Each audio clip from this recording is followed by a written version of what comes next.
that we have talked about economic growth, we have talked about agriculture, we have already talked about industries. Now let us come to the fourth part, which is nothing but foreign trade. मैंने आपको already बताया that Indian economy was known for its industrial products across the world. We were a renowned country, right? And we were known for our craftsmanship, we were known for our handicrafts, and therefore हमारे जो products हैं वो बहुत सारी countries में export होते थे, specially Middle East Asian countries, Iran, Iraq, Kuwait, Persia, Saudi Arabia etcetera, इन सब कंट्रीज में हमारे बहुत अच्छे ट्रेड रिलेशंस थे. However, when the Britishers came to our country, they destroyed our foreign trade relations with the rest of the world. They established a monopoly over the foreign trade. यानी जहां पहले हमारे multilateral relations थे, now we had only bilateral relations with Britain. We were exporter and importer only for Britain and nobody else. हालांकि बाद में उन्होंने कुछ और कंट्रीज के साथ भी हमें ट्रेड करने की परमिशन दी, जैसे चाइना, सीलोन को आज की डेट में हम श्रीलंका कहते हैं, पर्शिया जिसको आज की डेट में हम ईरान कहते हैं.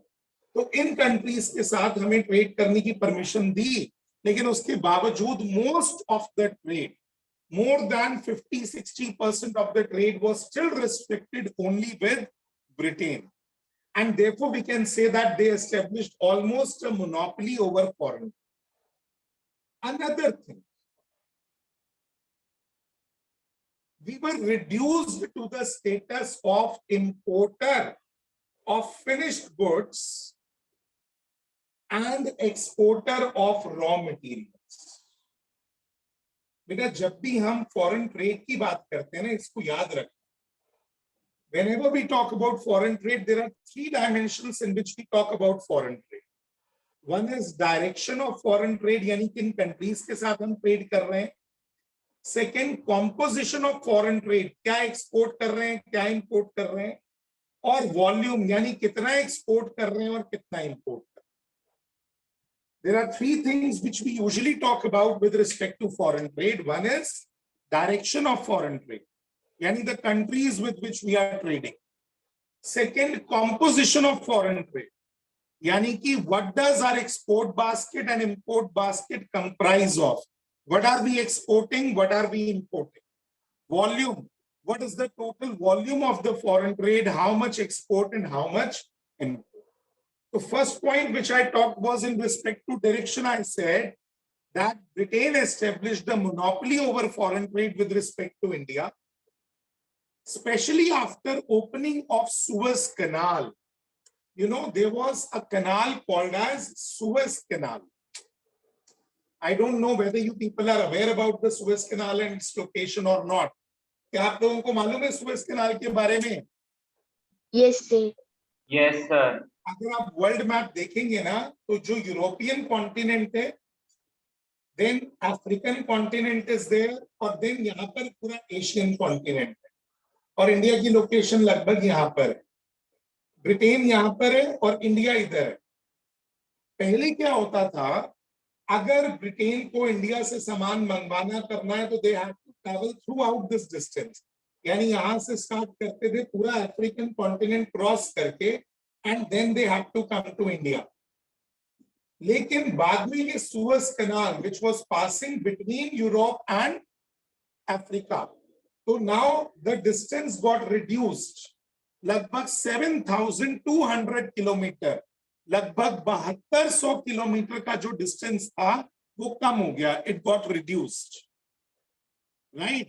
And this further intensified the trade between Britain and India.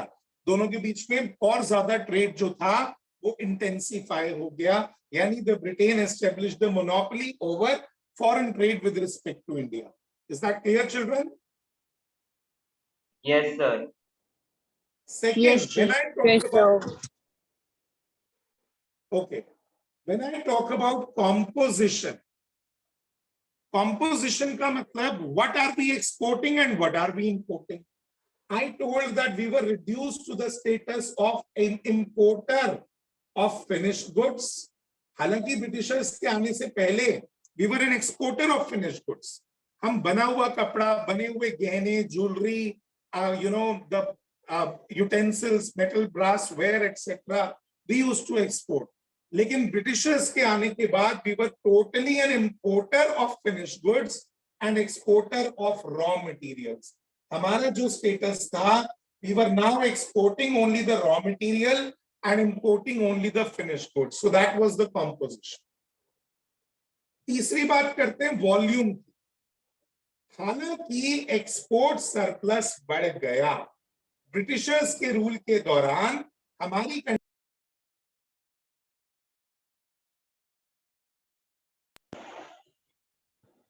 during British rule export surplus increased, right?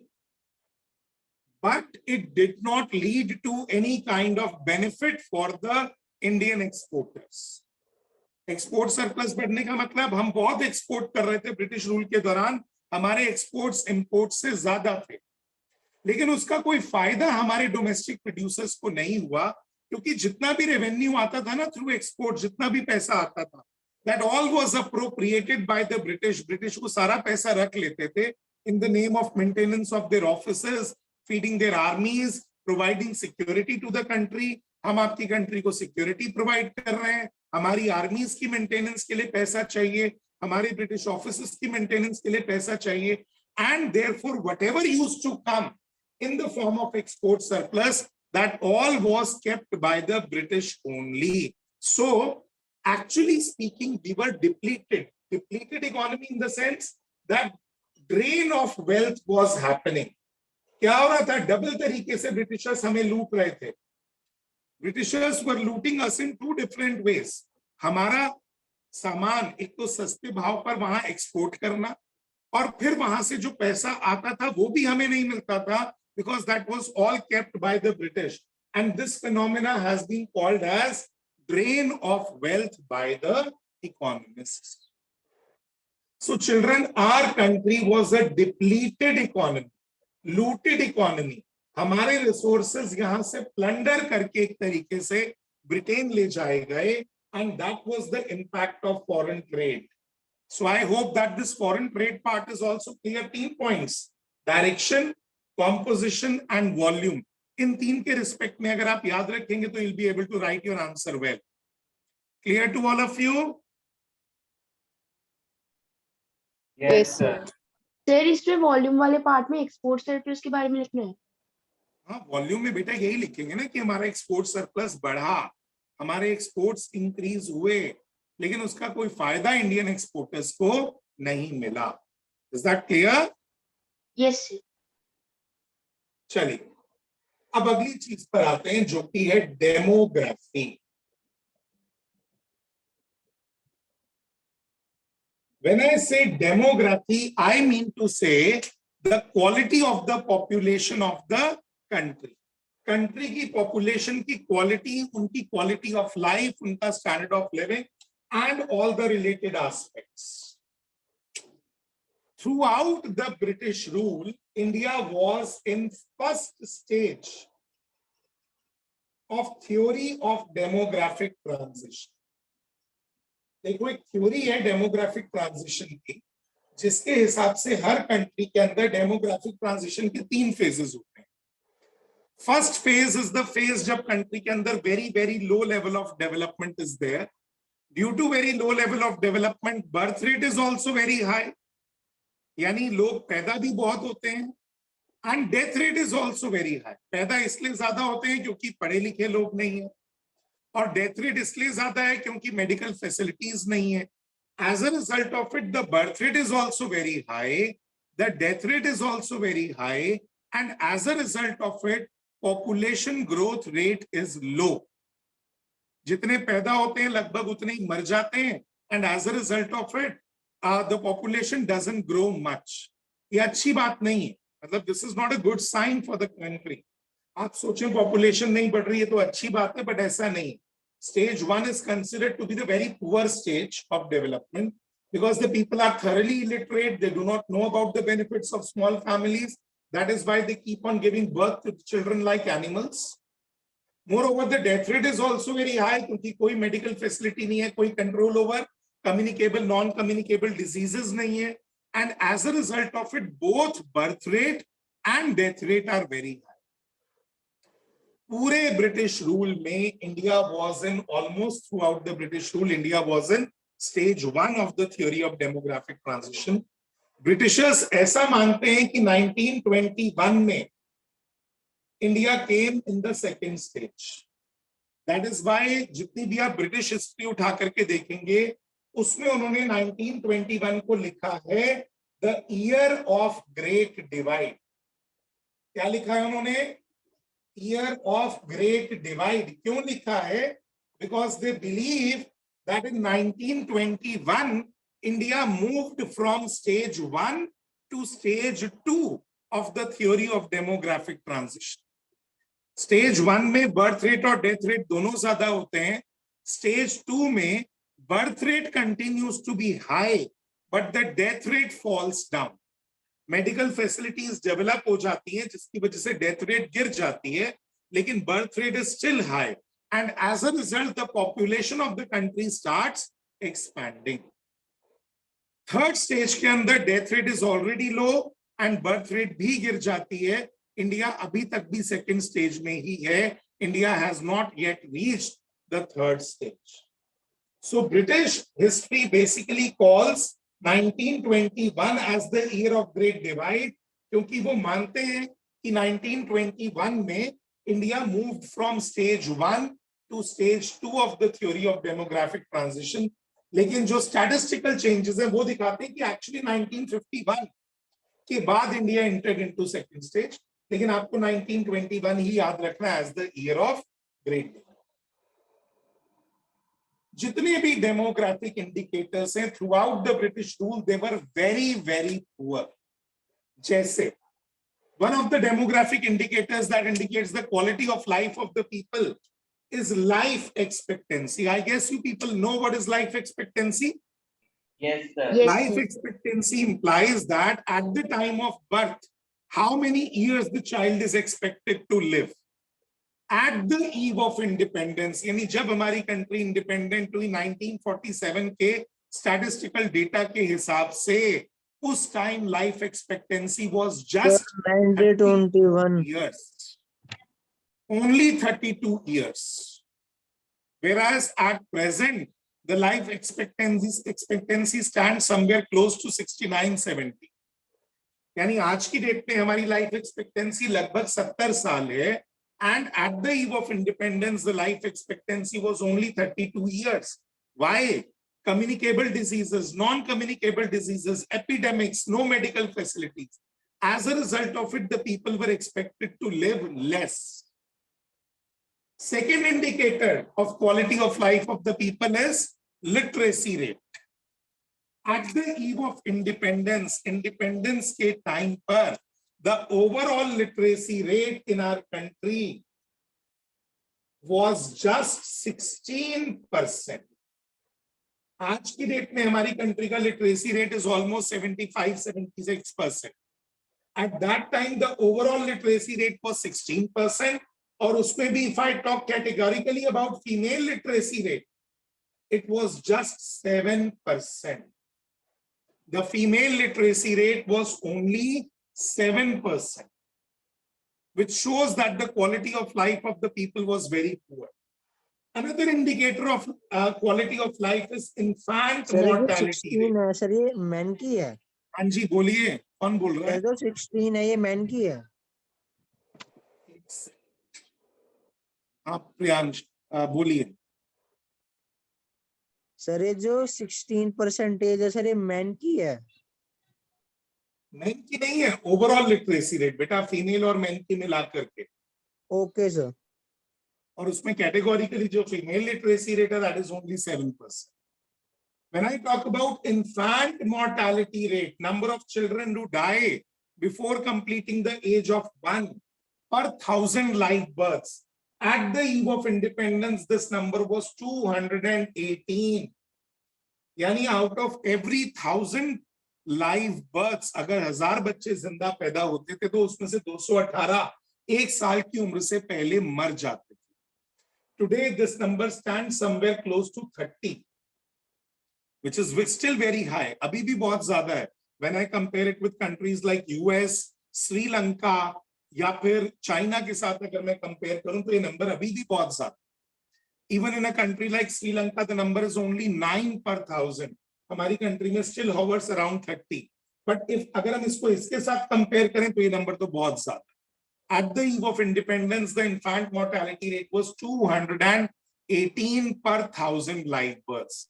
Likewise, under 5 mortality, maternal mortality, all these things were very, very high, which show that the overall quality of life of the people at that time was very poor.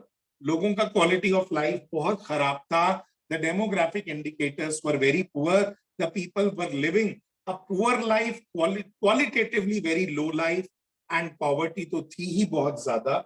So ultimately, the life of the people was miserable at the eve of independence.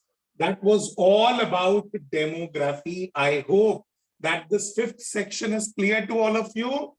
Yes, sir. Yes, sir. Yes. Let us move on to the 6th part, which is occupational structure. When I say occupational structure, what do I mean? I mean that how the workforce of the country is distributed across primary, secondary, and tertiary sector. Simply speaking, what percentage of people are engaged in primary sector, what percentage of people are engaged in secondary, and what percentage of people are engaged in tertiary.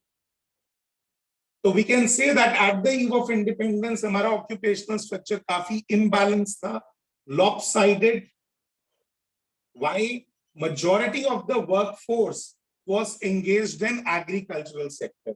At the eve of independence, almost 75% of the population was engaged in agriculture, 10% in industries, and remaining 15% in tertiary sector.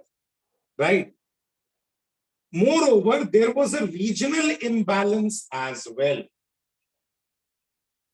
Regional imbalance का मतलब, in the northern part of India, if I talk about North India, almost all the workforce was engaged in agriculture.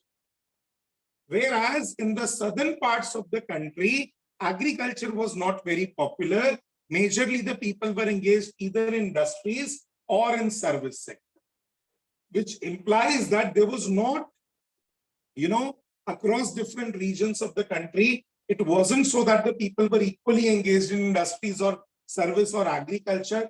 In North India, major occupation was agriculture, whereas in the southern parts of the country, agriculture wasn't the main occupation. The people were engaged either in service sector or in industries. And this was again, I'm telling you about the eve of independence. So this was the characteristic of occupational structure. जब भी आपको occupational structure के बारे में आएगा, ये 2 points आप लिखेंगे. One, imbalanced occupational structure, because there was no balance. Majority of the people were engaged in agriculture. And second, regional imbalances. Am I clear? Yes, sir. So that was all about occupational structure. Nothing more to be done. This is over. Last part of the chapter is infrastructure. Now, this is one area where the Britishers contributed positively. However, whatever the Britishers contributed, it was basically motivated by their own self-interest. They were never interested in causing welfare of the people of the country. They were only interested in their own welfare. पहली बात तो infrastructure होता क्या? Infrastructure basically includes all the services and facilities that help in boosting the production, whether directly or indirectly. Infrastructure दो तरह का होता है, इकोनॉमिक इंफ्रास्ट्रक्चर जिसमें हम ट्रांसपोर्टेशन, कम्युनिकेशन और पावर जनरेशन को इंक्लूड करते हैं, इलेक्ट्रिसिटी जनरेशन को। दूसरा होता है सोशल इंफ्रास्ट्रक्चर जिसमें हम एजुकेशन और हेल्थ केयर को इंक्लूड करते हैं,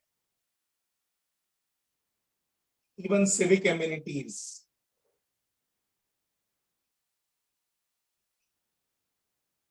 So infrastructure was one area where the Britishers contributed positively. Let us chalk out one by one the positive contributions of the British and the real objective behind them. तो सबसे पहला positive contribution was development of railways, which can be considered as the biggest contribution of the British towards Indian economy. You know, उन्होंने railway tracks develop करने शुरू किए 1850 में। पहली train जो हमारी कंट्री में चली वो चली 16 April 1853 and it was from Bombay to Thane.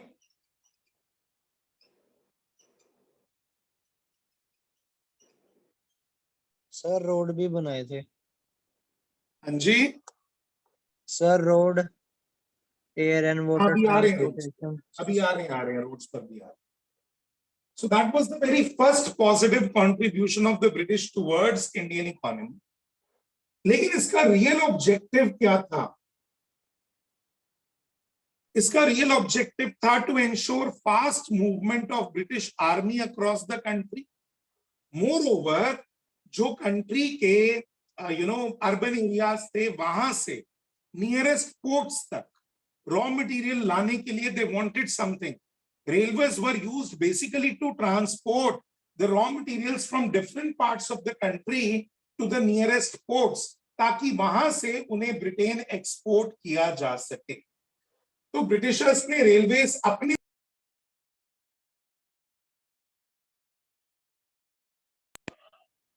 But one thing was there that railways की डेवलपमेंट से इंडिया को फायदा हुआ। Today Indian railways are one of the largest networks in the world. That is one thing.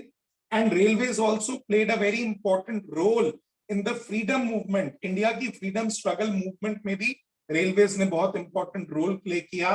Cultural barrier जो था north और southern parts of the country का, वो खत्म हुआ due to development of railways. So हालांकि Britishers ने railways अपने फायदे के लिए develop की थी, लेकिन इसका फायदा Indians को later on हुआ।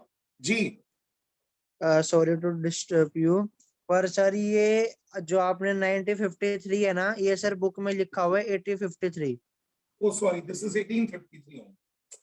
I'm sorry 1953 में तो हमारी कंट्री इंडिपेंडेंट हो चुकी थी। आपको बाय मिस्टेक शायद बोला मैंने 1853 था, लिखने में 1953 लिखा। Okay, thank you Yash. Second thing, development of roads. Britishers के आने से पहले हमारी कंट्री में roads all weather purpose roads नहीं होती थी, कच्ची सड़कें होती थी। एंड एज अ रिजल्ट बारिशों के टाइम पर villages used to lose the connection with the cities. गांव का शहरों से जो कनेक्शन था वो बिल्कुल खत्म हो जाता था क्योंकि रोड्स थी ही नहीं। British they made an attempt to construct all weather roads. हालांकि अगर हम ब्रिटिश हिस्ट्री पढ़ें तो उसमें वो कहते हैं कि हमारे पास फंड्स की कमी थी जिसकी वजह से हम इंडिया में ज्यादा रोड्स डेवलप नहीं कर पाए, और ये सच भी है। लेकिन जितने भी ऑल वेदर रोड्स ब्रिटिशर्स ने कंस्ट्रक्ट की, they were good for the country. उसका भी रियल पर्पस, उनका अपना इंटरेस्ट था। उन्हें मालूम था कि जितने रॉ मटेरियल्स मिलते हैं वो कंट्री के इंटीरियर्स में, गांव में मिलते हैं। अब उन्हें कंटिन्यूअस सप्लाई चाहिए थी रॉ मटेरियल की, तो they had to construct all weather roads so that they could extract the raw materials from the interiors of the country throughout the year. उन्होंने वाटरवेज में भी थोड़ा बहुत काम किया, लेकिन वाटरवेज यानी कि जो transportation through water, through reverse and all, it proved to be quite expensive and could not survive in front of the railways, and as a result they had to drop it. Another very important thing that was done by the British was communication system. पहली telegraph line यानी telephone line हमारी country में again 1853 में ही डाली गई, and that was again under the British rule. The Britishers developed it for the purpose of establishing law and order. एक जगह बैठे बैठे वो पूरी कंट्री को इंस्ट्रक्शंस दे सकें, अलग अलग ऑफिशियल्स को अलग अलग जगह पर इंस्ट्रक्शंस क्विकली दी जा सकें, इस पर्पस के लिए उन्होंने टेलीग्राफ सिस्टम एस्टेब्लिश किया. और एक और कंट्रीब्यूशन जो ब्रिटिशर्स की है, that is modern educational system. जिस एजुकेशन सिस्टम से हम पढ़े हैं, पढ़ा रहे हैं, ये सारा system British system of education है. इंडिया का सिस्टम स्कूल्स कॉलेजेस वाला कभी भी नहीं था. India had a gurukul system, but after the establishment of British rule in our country, this modern system of education wherein schooling, graduation, universities, all these things were established. Though again the real objective was of the British was कि जो British families यहाँ रह रही हैं, उनके बच्चों को education देना. Moreover, they never wanted to leave India, so they wanted to create a class of Indians who maybe शक्ल सूरत से भरे ही वो Indians हों, लेकिन उनके taste preferences पूरी तरीके से British हों.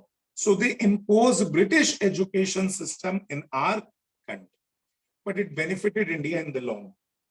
So that was about infrastructure, children. We can say that when the country became independent, country was a stagnant economy, a backward economy, a semi-feudal economy, a depleted economy, and above all, a disintegrated economy.